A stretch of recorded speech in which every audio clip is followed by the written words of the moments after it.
Yo, bonjour à tous chers amis, c'est Matt et je vous souhaite la bienvenue sur Rumeurs de jeux vidéo, la chaîne intégralement dédiée aux rumeurs plus ou moins connues de jeux vidéo. Et je vous propose de commencer ce numéro 2 en abordant une rumeur d'un jeu que vous connaissez forcément. En tout cas un jeu moi qui a bercé mon enfance et peut-être même la vôtre aussi. Je parle évidemment de Pokémon version rouge et Pokémon version bleue et la fameuse rumeur de Pokémon qui n'aurait jamais dû exister, Missing No. Ah, Pokémon version rouge et Pokémon version bleue. Je ne peux être que nostalgique en parlant de ces magnifiques jeux sortis sur nos Game Boy à nous, les petits français, en octobre 1999. Si vous ne connaissez pas Pokémon rouge ou Pokémon bleu, ce sont les deux tout premiers jeux, les versions jumelles donc, de la célèbre série de jeux Pokémon créés par Nintendo et édités par Game Freak, qui sont des RPG sortis principalement sur console portable. Aujourd'hui, dans les pays développés, on considère Pokémon comme l'un des meilleurs RPG de tous les temps et comme la deuxième plus grosse franchise de toute l'histoire du jeu vidéo. Je vous laisse deviner qui est le premier.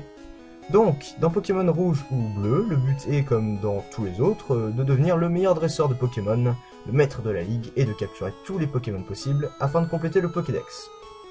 Seulement voilà, un Pokémon n'apparaissant pas dans le Pokédex et n'étant même pas prévu par les concepteurs s'est retrouvé dans le jeu malgré lui.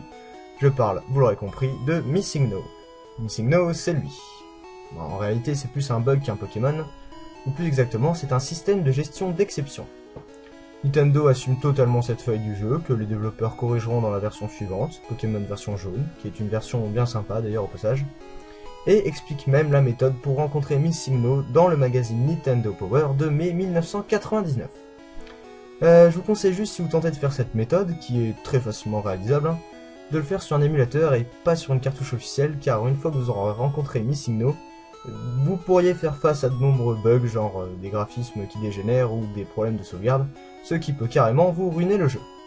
Donc, pour rencontrer Missing No, il ne vous faut pas grand chose, juste avoir la CS Vol et la CS Surf, et avoir avancé dans le jeu au moins jusqu'à Cramoisil, mais surtout, vous ne devez pas encore avoir parlé au vieillard qui bloque la route du début, de Jadiel à la forêt de Jade, celui qui vous montre comment capturer un Pokémon et qui vous donne la TV ABC. Alors voilà comment ça marche. Dans chaque zone de la map du jeu, les données des Pokémon sauvages susceptibles d'être rencontrés sont stockées dans ce qu'on appelle une mémoire tampon. Or, dans une certaine zone de Cramoisil, le long de la côte à droite, il n'y a aucune de ces données. Donc, lorsque vous y surfez pour rencontrer des Pokémon sauvages, la mémoire tampon de la zone reprend automatiquement les données de Pokémon sauvages de la zone que vous avez visitée juste avant. Jusque là vous me suivez, rien de trop grave, mis à part qu'avec une bonne manip on peut tomber sur un tata en plein milieu de la flotte, enfin bref. Deuxième facteur du bug, quand vous parlez au vieillard barrant la route à Jadiel, il vous montre comment capturer un Pokémon, et du coup il devient votre personnage, il incarne votre personnage, donc en attendant la fin de la démo, pour pouvoir restaurer les données de votre personnage, celles-ci sont stockées dans la fameuse mémoire tampon. Donc, si vous parlez au vieux à Jadiel, ce qui va stocker les données de votre perso dans la mémoire tampon, et qu'ensuite vous volez directement à Cramoisil et que vous surfez le long de la côte à droite, là où il n'y a aucune donnée, la mémoire tampon assimile les données de votre personnage pour rencontrer un Pokémon sauvage, ce qui va donner des nombres qui ne concordent pas du tout, ce qui va déclencher le système de gestion d'exception du jeu, à savoir Missing No.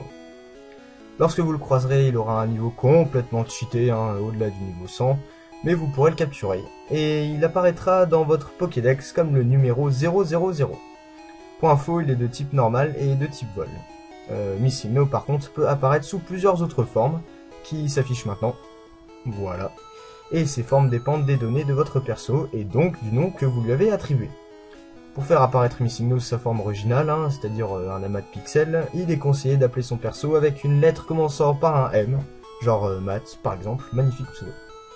Ah oui aussi, quand vous capturez Missing No, le 6ème objet de votre sac est dupliqué 126 fois. Ce qui peut être assez sympa si vous avez chopé la Master Ball.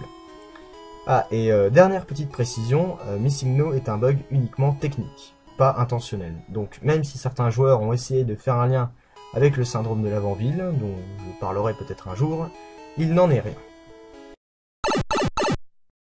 Bon ben voilà, Rumeurs de jeux vidéo c'est terminé pour aujourd'hui, surtout n'hésitez pas à me dire ce que vous en avez pensé dans les commentaires, et si ça vous a plu, et ben pas de problème, vous pouvez cliquer sur Missing No pour vous abonner à la chaîne et ne pas louper les prochaines vidéos. D'ici là, merci à tous, portez-vous bien, et à la prochaine.